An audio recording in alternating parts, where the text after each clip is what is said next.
Olá, meu nome é Alberto, seja muito bem-vindo e bem-vinda ao canal do e da Dev Eficiente. No episódio de hoje, a gente vai falar sobre o quinto princípio do Solid, que é o princípio da inversão de dependência.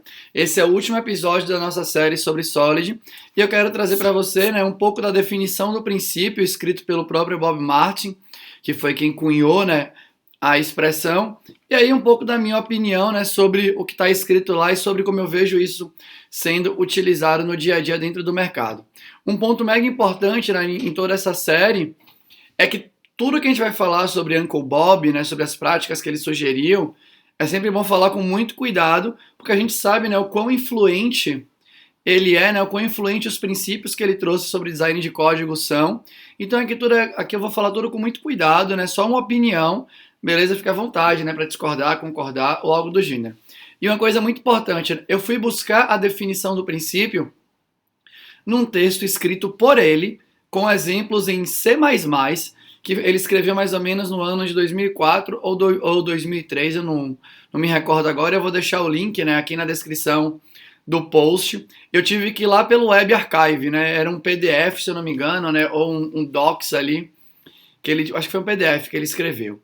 Beleza? Então, eu coloquei aqui, um resuminho do que eu quero falar para você, e eu queria ler aqui um pouquinho para você, antes da gente entrar no detalhe do debate. Uma coisa muito legal que ele fala logo no início, que ele explica o seguinte, que o princípio da inversão de dependência é, na verdade, o resultado que você vê no seu código quando você aplica regularmente o princípio da segregação pela interface e o princípio da substituição de Liskov, Ambos os princípios aí, são muito conectados com o fato de você poder utilizar polimorfismo no seu código, de você ter interfaces super específicas. Quando a gente fala da segregação pela interface, a gente está falando de interfaces super específicas, pensadas para aquele contexto de uso, naquela função, naquele método que você vai aplicar. E quando a gente fala do princípio de substituição de Liskov, a gente está falando de quando você vai herdar de alguém, quando você vai implementar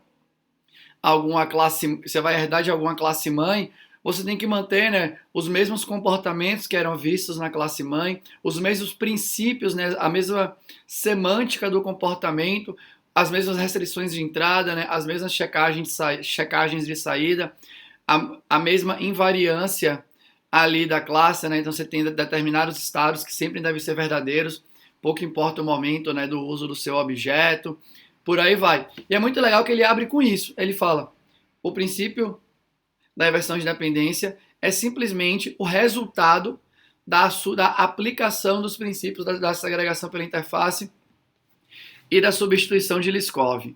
E aí depois, eu já puxo aqui para os exemplos de código, para a gente falar, ele entra que os módulos de alto nível não devem depender dos módulos de baixo nível.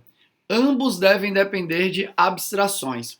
Isso daqui também é muito interessante na explicação dele, ali no texto. Porque ele deixa claro no texto que, e eu não sou, assim, eu não manjo de C++, só para deixar claro. Então, se eu falar alguma groselha aqui para você, eu espero que você possa me perdoar.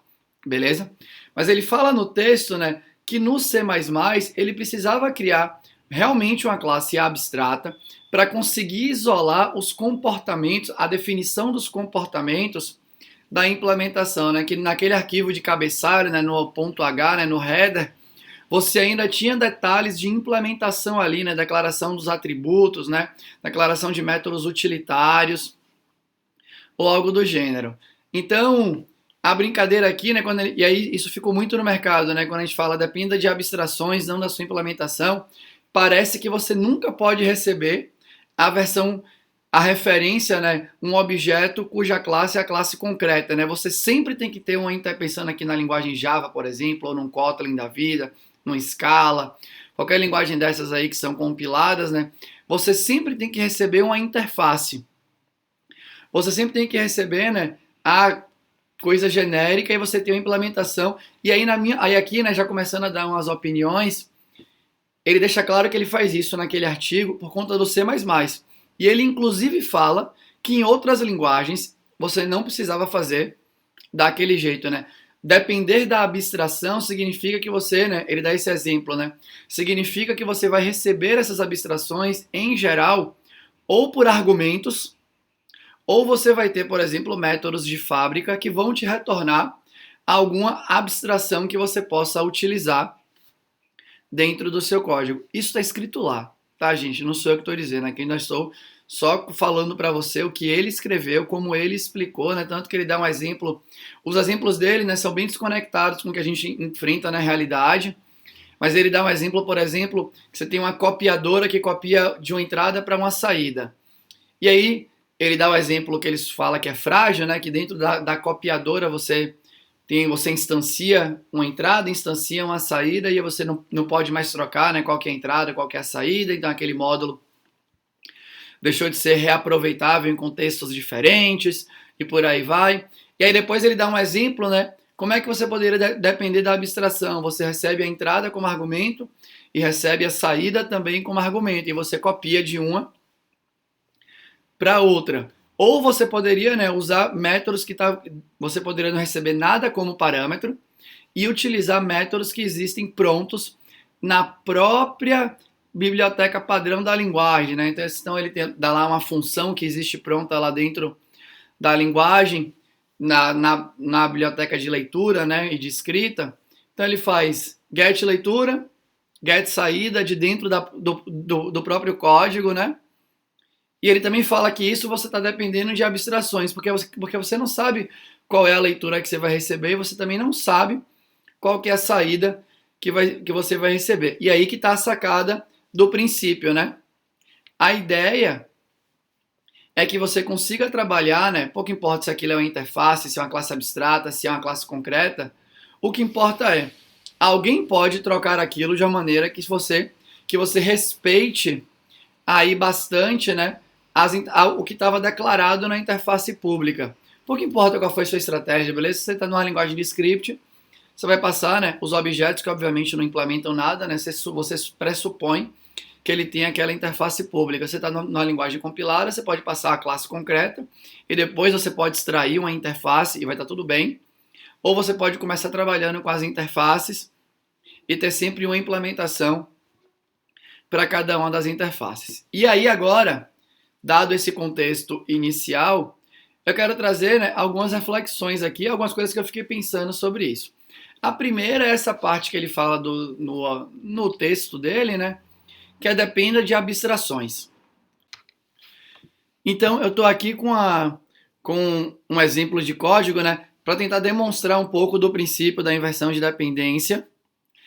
Um exemplo, enfim, eu estou fazendo a refatoração de um código dentro do FEM, que é um projeto open source, né, para a linguagem Java, faz parte aqui das minhas experimentações, né, de fazer refatoração, pensando na teoria da carga cognitiva e tudo mais.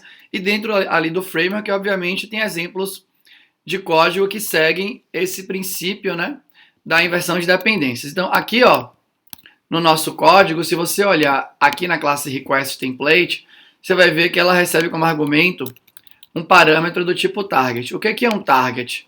Um target é uma interface. E aí, né, quando você pensa, quando ele fala no artigo, né, e isso é propagado aí na indústria, que dependa de abstrações, parece que a abstração é só interface e classe abstrata, quando na verdade a abstração é qualquer classe de qualquer tipo que você tenha no seu código. Isso é uma abstração. O que o princípio está tentando mostrar é que você não quer ficar modificando, né, tendo que alterar o seu código o tempo inteiro em função de alterações nas abstrações, né? Inclusive fala bastante com o princípio do aberto e fechado, obviamente. Por isso que ele fala que é tipo um resumo ali, por mais que ele tenha dado mais foco na segregação pela interface e também no princípio da substituição de Liskov. Mas o que eu quero dizer, que se eu chegasse aqui, ó, e ao invés de ser target, e aqui eu vou tentar fazer uma alteração que eu nem sei se funcionaria, né? Deixa só o meu Eclipse aqui, ó. Eu tenho aqui esse hard-coded target. Então eu poderia vir aqui, ó, dizer talvez que eu dependo de um hard-coded target. Ele aqui aceitou. E agora aqui, ó, eu poderia dizer que eu estou dependendo de um hard-coded target, por exemplo. Eu continuo dependendo de uma abstração. Esse hard-coded target aí, isso daí eu posso, nesse momento, né, eu continuo dependendo dele, eu não sei como as coisas dentro dele estão implementadas, eu não sei como um objeto desse tipo é construído. Se uma nova filha dessa classe for criada, esse código vai continuar funcionando, beleza? Então, percebe que eu mantive o princípio. Não é só para deixar claro que não tem a ver necessariamente com você depender de uma interface ou algo do gênero. Aqui, né, você tem que ficar ligado em relação ao seu requisito de generalização. Então, o que eu quero dizer com isso? Quando você está numa biblioteca, num framework, é muito comum você ver um parzinho, né? Você tem uma interface e uma implementação. Por quê? Porque o framework te entrega um pacotinho fechado, né? Um jar ou qualquer outro modelo aí, né? Que você entregue dependências para um projeto de terceiro. E pode ser que aquele projeto de terceiro queira trocar completamente as implementações que o framework te entrega de maneira padrão. E aí o framework ele já nasce preparado para isso. Olha, eu tenho aqui no Spring MVC um modelo de roteamento. Pode ser que a pessoa queira trocar o modelo de roteamento. Então, beleza, eu vou deixar isso aqui, a interface criada, né? Então, eu vou deixar uma classe mãe, né? Uma interface criada, vou ter a implementação default fornecida pelo framework. E aí, os projetos podem decidir se querem utilizar a versão default ou se quer criar uma especialização daquele comportamento, porque ele não sabe o contexto de uso. Já quando você vai para a indústria, para os softwares que são feitos de maneira específica, já muda muito o jogo. Você sabe a priori qual que é o contexto de uso. E aí você consegue, né, perguntar se aquele contexto de uso, qual que é o nível de generalização necessário para aquele contexto de uso. Na maioria das vezes, você vai perceber, né, que você não tem esse nível de generalização. É uma implementação, é aquela que vai viver, é aquela que você vai ficar ali e tá tudo de boa. E aí você de vez em quando vê, né, um pouco dessa anomalia nos códigos de negócio, né, nesses softwares que são feitos de maneira específica, que é, você vê o mesmo parzinho que você encontra nos frameworks. Tem sempre uma interface com uma implementação. A pergunta que eu te convido, a pergunta, né, que eu gostaria de fazer, geralmente, ou a pesquisa que seria muito legal de fazer é: quantas vezes será que essa interface que foi concebida de início realmente teve mais de uma implementação? Então, né, você já nasce, você poderia ter seguido o princípio da inversão de dependências sem necessariamente ter feito o seu código nascer já com sempre um parzinho. Porque lembra disso, né? Toda classe a mais que você cria, a tendência é que você está aumentando a complexidade do código. Quando você fala de polimorfismo, você está colocando um ponto de indireção no sistema, porque você depende de alguém que não tem nenhuma implementação. Então você não consegue clicar e navegar direto. Você tem que manjar de um atalho da IDE. E aí, tem muita gente que não manja do atalho, por exemplo, da sua IDE, de saber quais são as implementações ali. Ah, mas a pessoa tem que saber? Tem. É verdade. Quanto mais especializada ela for, mais proveito ela tira daquele ecossistema de tecnologias. Mas ela ter que saber é um detalhe, né, que aumenta a complexidade do seu código. Então é importante que você saiba disso. Então, né, aqui eu tentei dar esse exemplo, né, que não tem a ver com abstrações do tipo interface, não sei o que e tal. Tem a ver com depender de abstrações, ao invés de você ter que criar estas abstrações. E aqui tem um detalhe legal, né? Outro detalhe, aqui tem um método estático que eu dependo de um objeto do tipo requestTemplate. Por que eu dependo desse objeto? Porque aqui no meio, aqui foi uma refatoração muito dura, né? O código era muito acoplado, e aí eu fui mitigando o que eu queria desacoplar e o que eu não queria desacoplar. Mas aqui, ó, eu dependo de uma abstração e eu dependo de dois comportamentos aqui, três comportamentos que são públicos nessa abstração. Eu dependo de um struct query templates, update targets update fragment. E se você for olhar na classe request template, ela tem 46 métodos públicos. 46 métodos públicos. E aqui, né, eu estou ferindo fortemente o princípio da segregação pela interface. Mas eu não estou ferindo o princípio de depender de uma abstração. Beleza? O que poderia, ou aí você poderia pensar assim, né? Uma coisa que eu poderia fazer. Eu poderia vir aqui, ó, na request template e falar assim agora.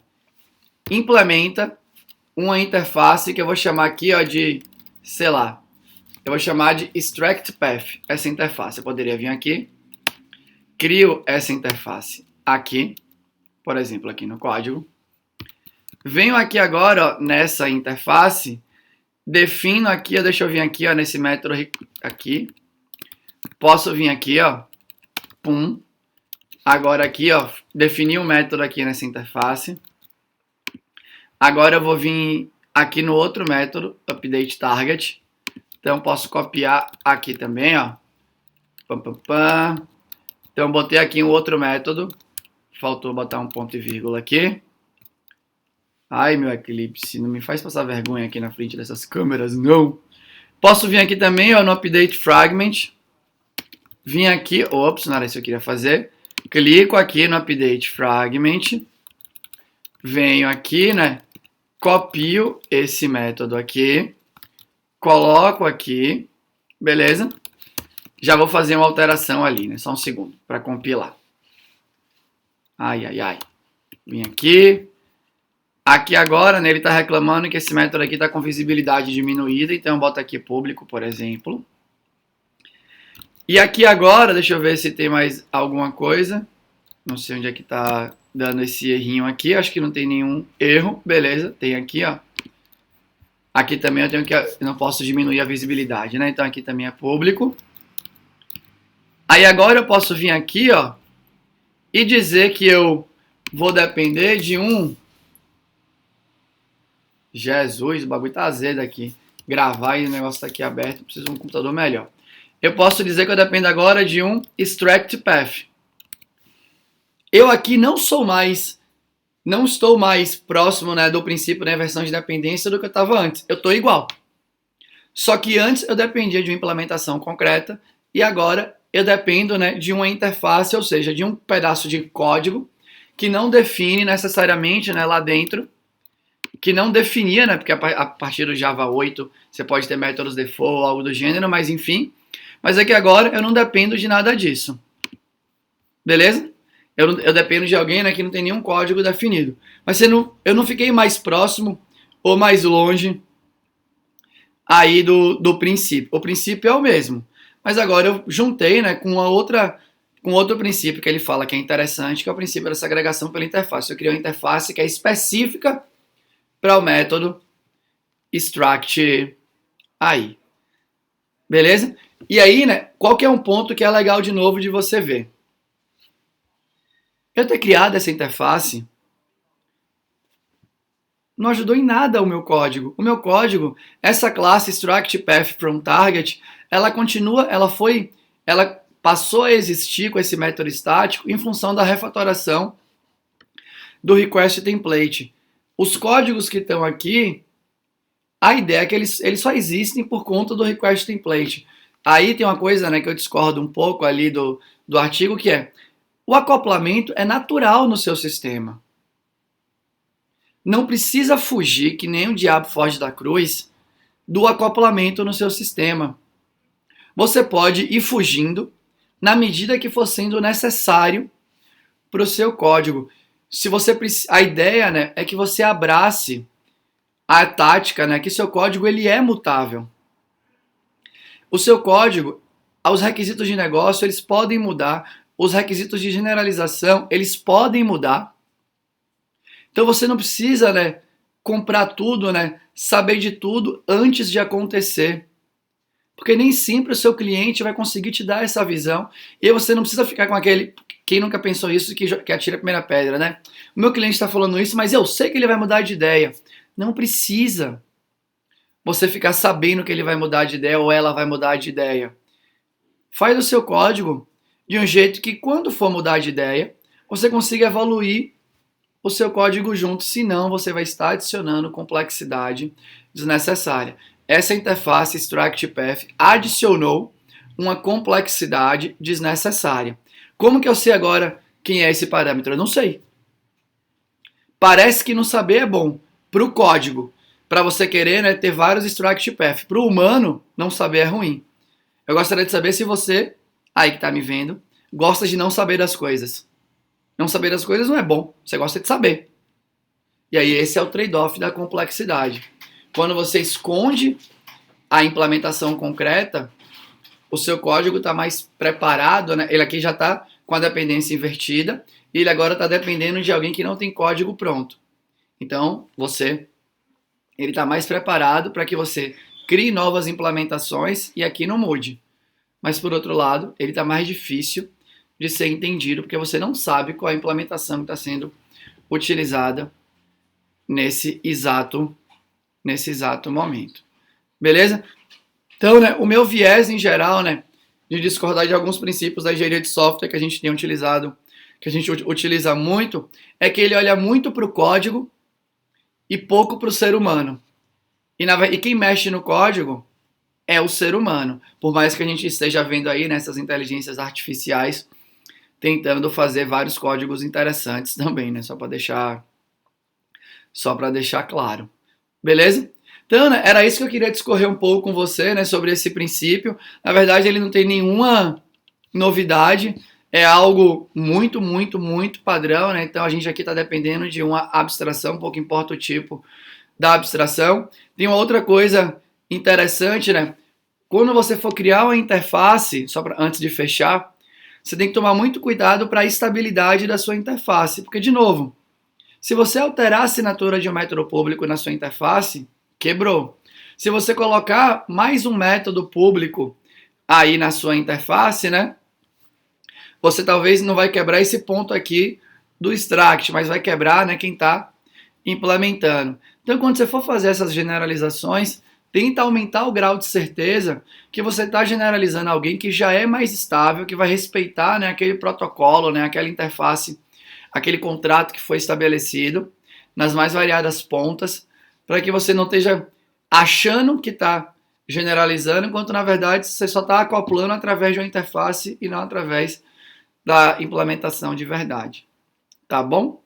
Mas basicamente era isso, gente. O vídeo ficou até maior do que eu imaginava para falar do princípio, né? E é muito legal tentar aplicar esses princípios, né, nesses códigos de produção, né? Então aqui eu estou falando de um projeto open source que é super famoso aí dentro do mundo Java, né? Suportado pela galera do Spring, né? Enfim, mega utilizado.